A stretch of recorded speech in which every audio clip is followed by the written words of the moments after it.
The movie 42 is a wonderful depiction of the story of Jackie Robinson breaking the color barrier in Major League Baseball. There are powerful scenes and lines throughout the movie that discuss racial injustice and racism.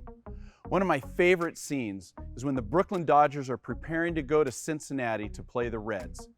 Jackie had received several death threats, and there was a heightened awareness of safety and security for the entire team.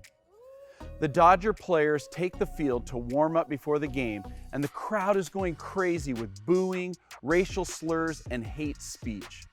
Brooklyn's Hall of Fame shortstop, Pee Wee Reese, runs over to first base and puts his arm around Jackie Robinson.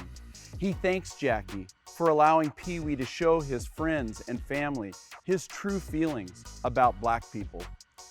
He concludes his visit by saying, "Tomorrow, we'll all wear number 42.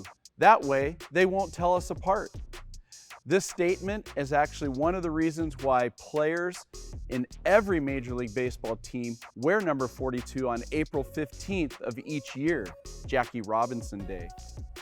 But Pee Wee Reese's statement is a powerful one about how players are recognized, how they are identified. Players had always been identified by their jersey numbers. Even as an adult, I can remember the jersey numbers of my favorite players when I was growing up. Isn't it wonderful to know that we worship a God who knows us personally, a God who identifies us by who we are and not by what we look like, what occupation we have, where we live, or how much money or possessions we have?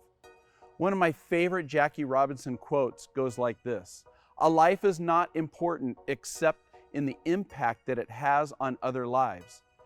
Jesus' life would not have been important if he hadn't have been obedient to the cross.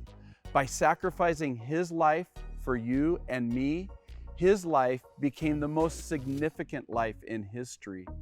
His life allows you and me to have a restored relationship with our Creator and our God. And like Jackie, as Christ followers, we can have a significant impact on the lives around us by loving others, treating everyone with kindness, and freely giving grace and forgiveness when we've been wronged, and sharing God's truth and love and forgiveness to those around us. Today, I encourage you to think about what impact your life is having on the lives around you.